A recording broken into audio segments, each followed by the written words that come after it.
Hi friends, welcome back to biryani పుట్లం cooking channel. ఈరోజు చాలా సింపుల్ రెసిపీతో మీ ముందుకు వచ్చేసానండి.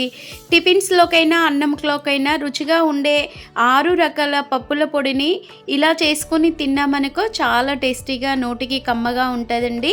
అప్పటికప్పుడు ఇలా చేసుకొని మనకి కనీసం ఒక 6 నెలలు నిలువ ఉంటుందండి ఫ్రిడ్జ్లో పెట్టుకోకుండా. ఒక్కసారి ఇలా చేసుకొని పెసరెట్లోకైనా, ఉప్మాలోకైనా, ఇడ్లీలోకైనా, ఊతప్పల్లోకైనా ఇలా చేసేసుకోండి ఫ్రెండ్స్. ఎలా చేయాలో చూసేయండి. నేనైతే 1 కప్పు మినపప్పు తీసుకున్నానండి. ఈ సైజులో తీసుకున్నాను.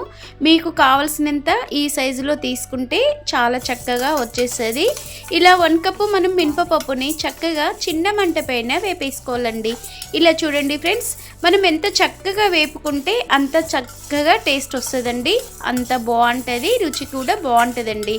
మనకి అప్పటికప్పుడు చట్నీలు లేకపోయినా సరే అండి, ఈ ఒక్క పొడి వేసుకొని తింటే, నెయ్యి ఇంత వేసుకొని తింటే చాలా చాలా బాగుంటుందండి. అప్పటికప్పుడు మనకి రిస్క్ లేకుండా ఒక్కొక్క పప్పుని ఈ విధంగా వేపేసుకొని ఒక ప్లేట్లో అయితే వేసేసుకుందాం. మినపప్పు ఈ కలర్లో వచ్చే వరకు వేపుకోవాలండి. అది కాస్త పక్కకు పెట్టుకోవాలి. అదే వేడైన కడాయిలో మనము ఈ కప్పు శనగపప్పు తీసుకున్నానండి. మీకు కావాలంటే ఇంకాస్త తక్కువ తీసుకోవచ్చు, లేదంటే ఎక్కువ తీసుకోవచ్చు ఫ్రెండ్స్. చూడండి, మనము 1 కప్పు మినపప్పు కూడా మనము చక్కగా చిన్న మంట పైన మంచిగా వేపుకోవాలండి. పచ్చి వాసన పోయే వరకు దోరగా వేపుకుంటేనే ఈ పప్పుల పొడి అనేది మనకి ఇడ్లీ కారం, దోశ పొడి, ఇలా అన్నంలోకైనా పర్ఫెక్ట్గా టేస్ట్ వస్తుంది, రుచిగా ఉంటుంది. ఇలా చూడండి, కాస్త శనగపప్పు కూడా ఇలా దోరగా వేపేసుకొని ఇది కాస్త మంచిగా ముఖం మార్చే వరకు వేపుకొని అదే ప్లేట్లో ఒక పక్కకు పెట్టేసుకోవాలండి. 1/2 కప్కు తక్కువ నేను పెసరపప్పు తీసుకున్నానండి. అలాగే పెసరపప్పు మాత్రం తప్పనిసరిగా వేసేసుకోండి. పెసరపప్పు వేయడం మూలంగా టేస్ట్ మరింత రుచి పెరుగుతుందండి. హోటల్ స్టైల్లో మనకి ఇడ్లీ కారం పొడి ఎలా తయారు చేస్తామో సేమ్ టేస్ట్తో ఇంట్లో ఈ విధంగా తయారు చేసుకున్నారనుకో చాలా టేస్టీగా తినేయొచ్చబ్బా, అంత బాగుంటుంది. మరి ఈ పెసరపప్పు కాస్త దోరగా వేపుకుంటే ఈ కలర్లో వచ్చేస్తుందండి. ఇది కాస్త స్టవ్ కట్టేసుకొని మనము అదే ప్లేట్లో పక్కకి తీసి పెట్టేసుకోవాలండి. ఇలా చూడండి, ఎన్ని రకాల పప్పులు వేసుకున్న దోరగా ఇలా వేపుకోండి. టేస్ట్ అనేది ఇంకొంచెం మరింతగా పెరుగుతుందండి.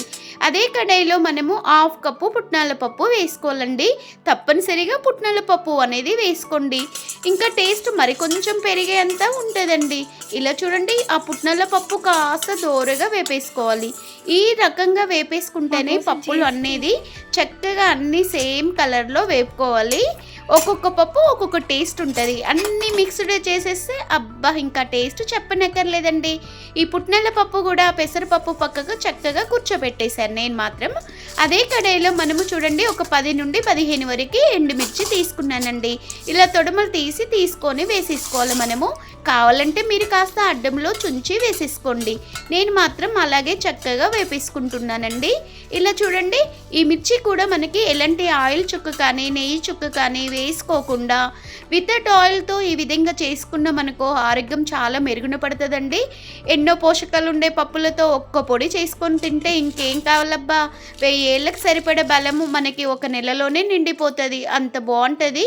మనము 2 రెబ్బల కరివేపాకు కూడా నీట్గా కడిగి పెట్టి ఆరబెట్టుకోవాలి. చూడండి, ఇలాంటి ఫ్రెష్ కరివేపాకు వేసుకోండి. స్మెల్, రుచి అనేది ఎక్కువగా వచ్చేస్తుందండి.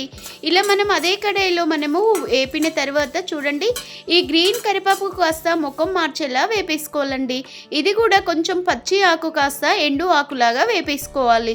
ఈ కరివేపాకును కూడా చక్కగా వేపేసుకోవడం మూలంగా కంటి చూపు చాలా మెరుగున పడుతుంది. అన్నిట్లోతో పాటు కరివేపాకు కూడా చాలా ఒంటికి మంచిదండి.